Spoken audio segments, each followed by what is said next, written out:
Só Jesus é digno de ser adorado, igreja.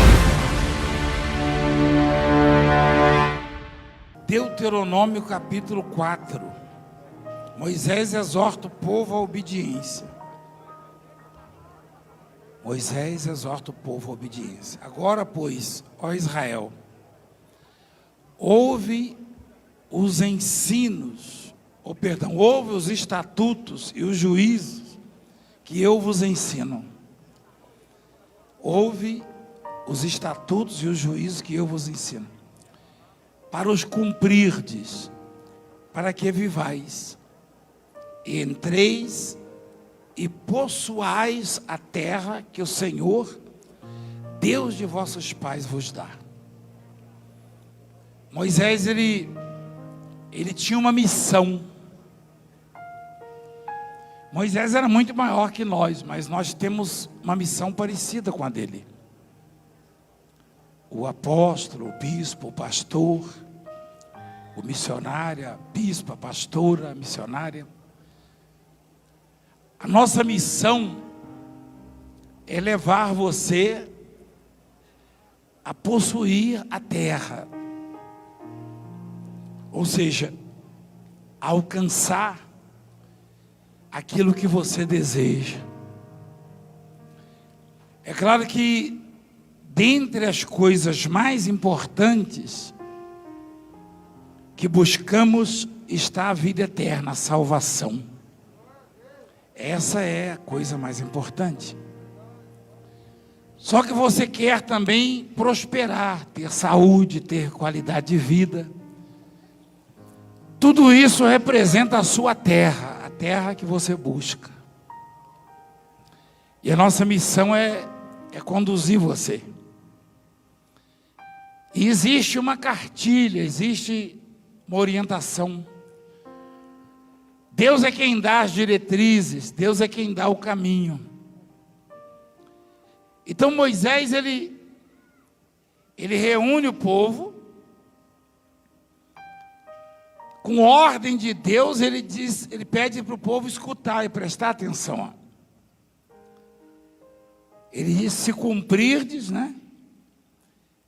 Para que vivais, ou seja, basicamente, para alguém viver de verdade, para a vida ter sentido, depende dessa obediência. Depende de dar crédito, dar ouvidos à voz de Deus. Amém, igreja? E entreis e possuais a terra que o Senhor, Deus de vossos pais, vos dá. Quer dizer, o que eu e você precisamos já está preparado para nós. A parte de Deus já foi cumprida. Deus já... Não tem nada que Deus possa acrescentar para que eu e você sejamos felizes, sejamos abençoados. Não. É cumprirmos a nossa parte, é nos submetermos a Ele para que as bênçãos, as promessas de Deus, elas sejam realizadas em nós, sejam cumpridas em nós.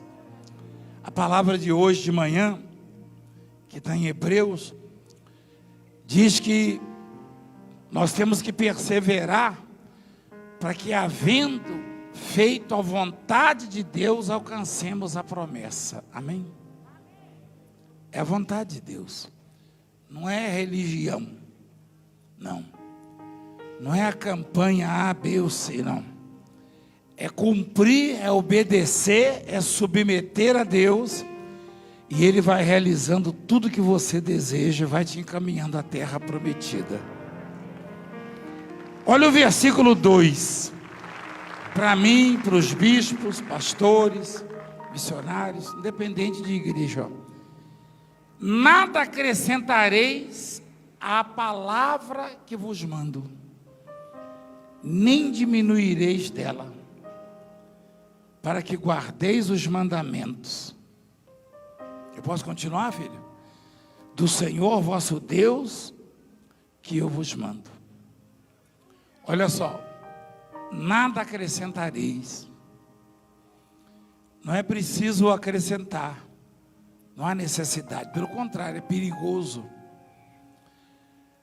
As igrejas gostam de inventar, os pregadores, e às vezes o bispo, o pastor, o líder, na ânsia de ver a igreja cheia, começa a inventar. E não é preciso, porque a única coisa que é suficiente, que é autossuficiente, é a palavra de Deus.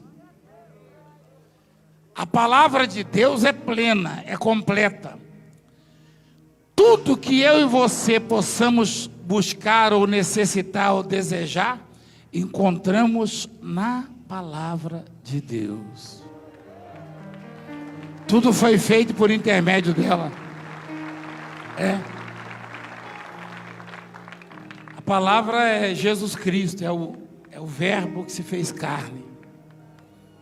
Lá em Colossenses 1 diz que aprove a Deus que nele, Jesus, ou seja, na palavra, residisse toda a plenitude. Olha lá. Ou seja, a única coisa completa que nós temos nesse mundo chama-se palavra de Deus. Ela salva, ela cura, ela alegra, ela exorta, ela conserta, ela muda. É a palavra de Deus, você não pode abrir mão. Amém? A igreja que não tem a palavra de Deus não existe. Não, é fachada, é um movimento que vai passar, é uma chuva, uma tempestade, uma fumaça. Mas a igreja que tem a palavra de Deus nunca poderá ser destruída. Nunca, nunca, nunca, nunca. Então, a recomendação, Deus falando através de Moisés: nada acrescentareis a ela. Nada acrescentareis a quê? A palavra que vos mando. Nem diminuireis dela. Mas quando é que alguém acrescenta ou diminui? Quando inventa. Diminuir é o mesmo que duvidar. É o mesmo que não esperar nela. Diminuir é não levar a sério o que Deus fala. É se desesperar às vezes em determinados momentos. Porque se Deus disse que está comigo. Você quer ver uma coisa? Ontem eu liguei a televisão assim, tinha um homem brabo, um pregador. Ele criticava uma igreja, uma liderança que, segundo ele, essa liderança pregava a troca do anjo, que tinha que trocar o anjo fraco no anjo forte. Presta atenção. Esse pregador, ele criticava. E ele não estava errado, ele está certo. Não existe anjo fraco. E ele foi bem até um certo momento, estava eu, sobrinho, pessoal, e eu chamei a atenção deles, eu falei: olha o que ele está dizendo, ó. Ele está certo. Não existe anjo fraco. E Deus não erra, não tem como Deus errar, não tem como Deus colocar um anjo na minha vida, e esse anjo não poder me socorrer, me proteger. Deus não falha. E depois ele disse: e tem mais, não existe essa de Deus colocar um anjo perto de você. Ele falou, eu falei: aí ele está errado. Aí eu mostrei para quem estava comigo, eu falei: olha como é que é o ser humano. Ele começou bem. Por quê? Porque ele estava cumprindo esse primeiro mandamento, essa primeira ordem de não acrescentar nada na palavra que está escrito. Ele estava indo bem quando ele disse que não existe troca de anjo, porque não existe mesmo. Não existe anjo fraco. Não. Não existe. Não adianta buscar base, justificar isso na palavra, porque não existe. Porque tudo que aconteceu, quando o diabo, o principado, resistiu o anjo na época do Daniel, foi com a permissão de Deus. Foi com a permissão de Deus. Porque se não fosse com a permissão de Deus, jamais teria acontecido. Quando Deus permite uma dificuldade num grau muito elevado, na minha vida, na sua, também é com a permissão de Deus quando acontece. E se Deus permitiu, é porque Ele já tem um momento certo de livrar, de fazer acontecer a mudança. Então nunca desista, nunca deixe de perseverar. E aí o pregador ele dizia: não existe troca de anjo. Eu falei: ele está certo. Deus não é. Eu falei: está certo. Depois ele disse: não existe essa do anjo estar com alguém. Eu falei: está errado. Mas aí não sou eu que estou julgando. É que a palavra... Você, quem é que já acampou? Quem já fez algum acampamento? Quem já acampou? Foi com o quê? Você montou uma barraca no lugar, não foi ou não? Quem já fez isso? E eu já fiz, eu ainda faço ainda. Às vezes eu vou pescar e não tem uma casa, um rancho, aí eu levo uma barraca e acampo. E a Bíblia diz que o anjo do Senhor acampa, olha lá, acampa-se ao redor dos que? O anjo do Senhor faz o quê? Ele monta a barraca onde você está. Quando você entrou aqui na igreja, ele montou a barraca do seu lado. Quando você for para casa, ele vai montar a barraca lá na sua casa. Quando você for para o trabalho, ele vai montar. Isso é se você teme. Então, você sabe o que é difícil? É que tem tanta igreja, tanta gente inventando para ver se atrai as pessoas. Eu não vou inventar. Se você quiser acreditar na palavra genuína que eu prego, que é de Deus, você acredita. Eu não vou inventar, não vou dar salto mortal, não vou andar de cabeça para baixo no teto, não. Eu vou pregar a palavra que ressuscita mortos, como eu vi hoje aqui. Gente que estava morto estava falando aqui hoje. Gente que estava canceroso está restaurada aqui hoje.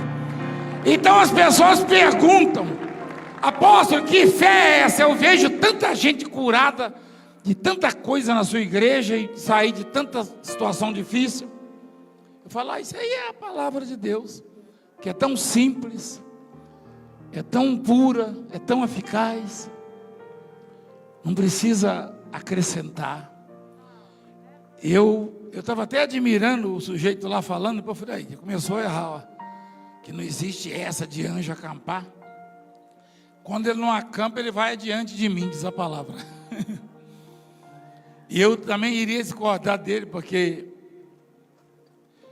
um dia eu estava no vale da sombra da morte.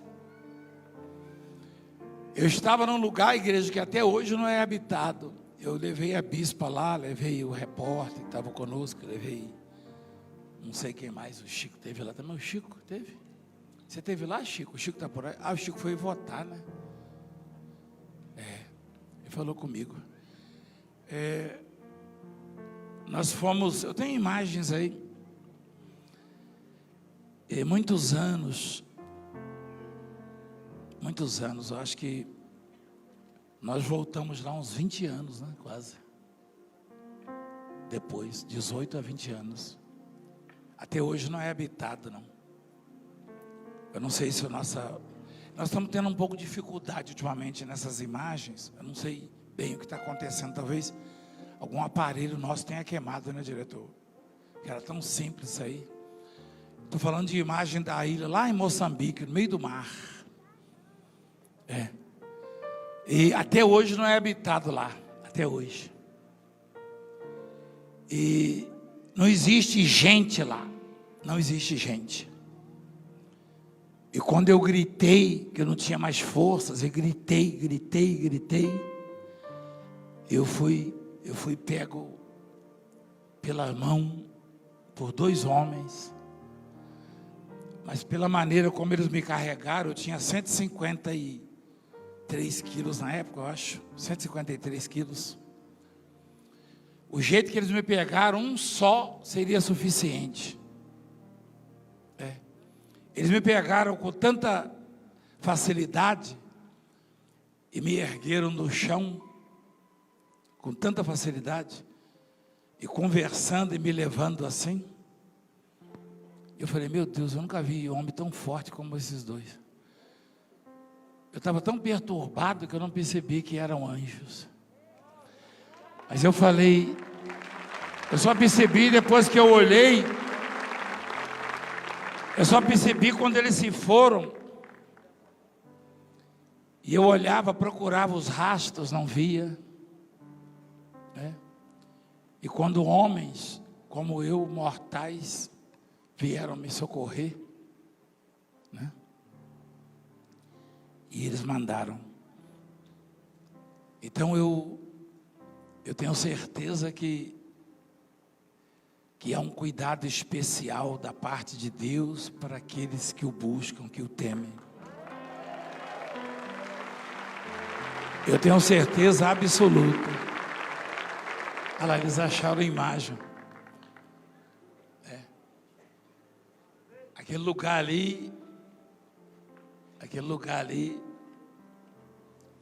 eu fiz questão de subir ali com a bispa, porque os homens que foram me socorrer apontaram para aquela duna lá, ó. Falou, alguém chamou a gente dali, só que esse dali era 1 quilômetro de distância, quilômetros. Aí é o barco saindo da cidade, está saindo da cidade de Maputo. Eu queria ver o bote, se fosse possível, chegando na ilha. Aí é a cidade de Maputo. Esses dias eu estava assistindo o Discovery Channel, aquele negócio dos animais lá, quem já viu?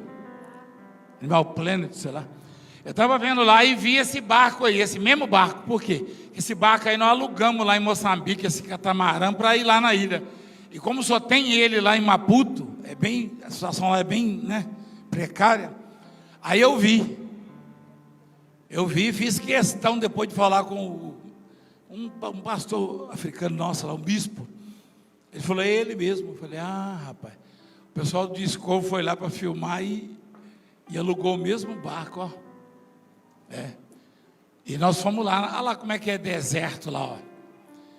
Isso, 20 anos depois do naufrágio, eu fui parar ali, igreja, ó. Eu fui parar ali naquele lugar, naquela ilha. Sozinho, quer dizer, sozinho. Vocês só tem essa imagem do começo aí, né, diretor? Do bote lá não tem não, vocês apagaram, né? Porque eu tenho do bote, você botou a imagem do começo de novo. Mas deixa quieto, eu estou achando que vocês estão com um problema de aparelho aí. Mas eu tenho certeza que, absoluta, que se você teme a Deus, se você confia, se você guarda as palavras, os ensinamentos, existe um cuidado de Deus com você, mas se você visse, você iria se espantar. Aqueles que nos ameaçam, que nos perseguem, se vissem, estariam assustados. Essa é a certeza que eu tenho. Então, quando a Bíblia diz, nada acrescentareis, é para não mexer. Isso é para os bispos, pastores, é para nós, para os obreiros, missionários. Olha lá, para você também, ó. Nada acrescentareis à palavra que vos mando, nem diminuireis dela. Ou seja, a palavra que Deus nos dá, ela é suficiente para mudar a nossa história. É suficiente para mudar. Suficiente. Continua, por favor. Os vossos olhos viram o que o Senhor fez por causa de Baal Peor. Ou seja, da idolatria, né? O Deus pagão, o Deus que não existe na verdade. Pois a todo homem que seguiu a Baal Peor, o Senhor vosso Deus consumiu do vosso meio. Porém, vós que permanecestes fiéis ao Senhor, vosso Deus, todos hoje estáis vivos. Olha lá.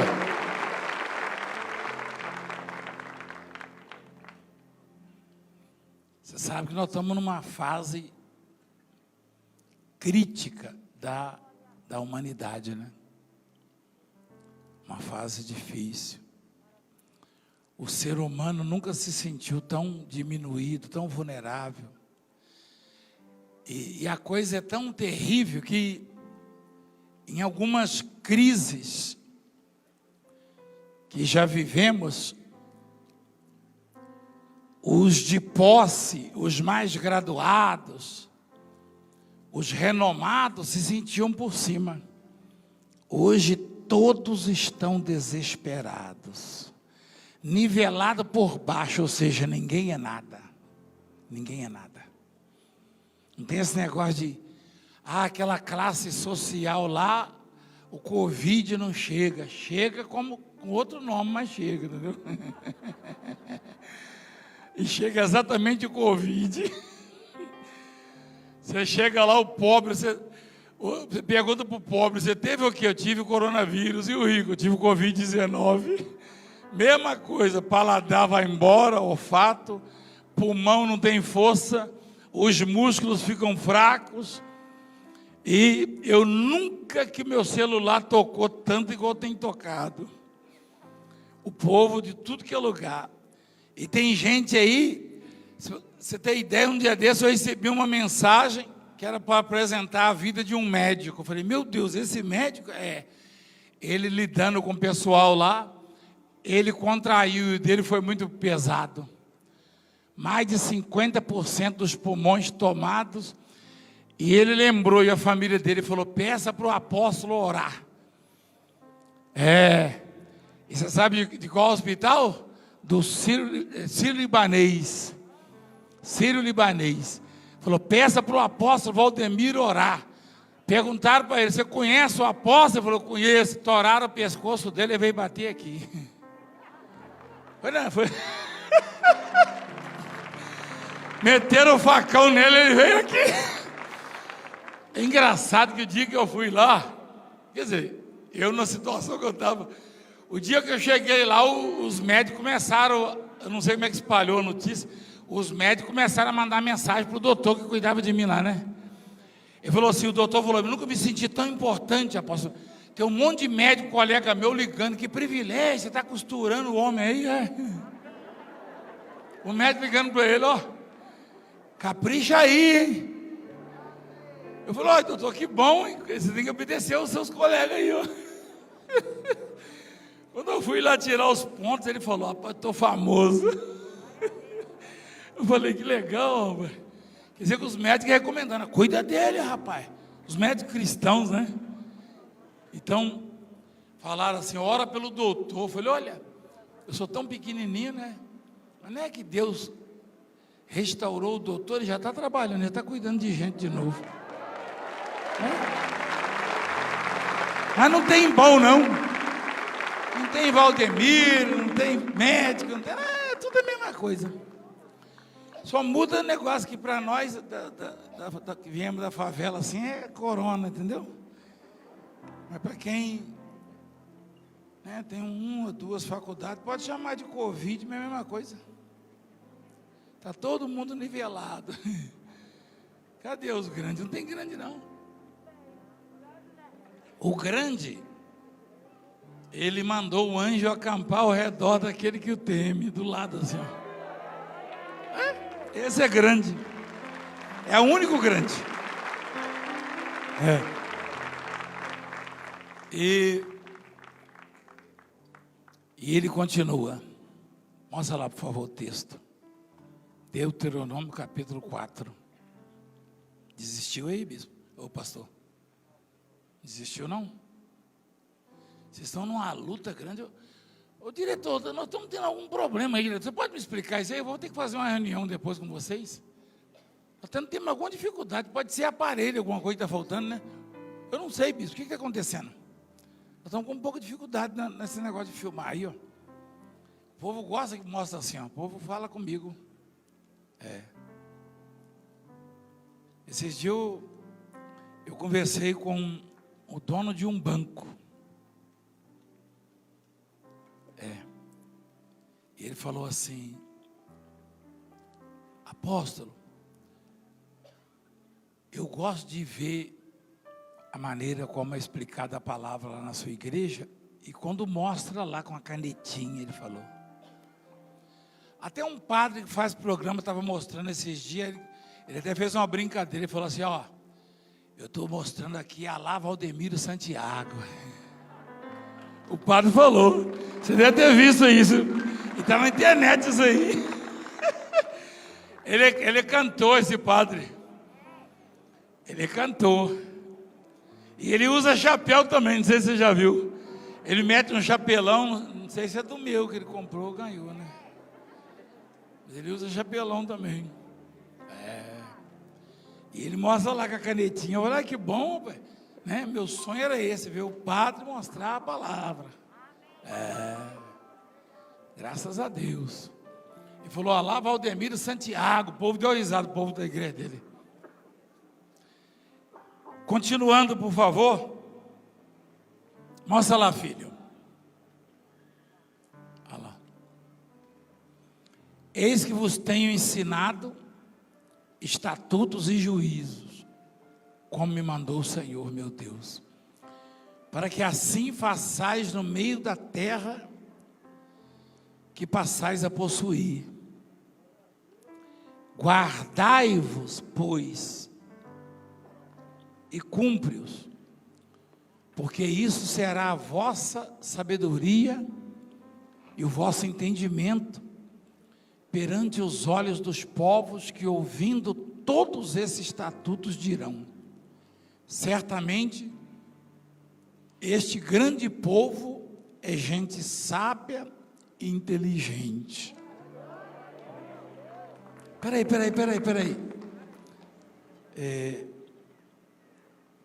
Qual é o povo que é gente sábia e inteligente? Qual é? É o povo que ouve e pratica a palavra de Deus.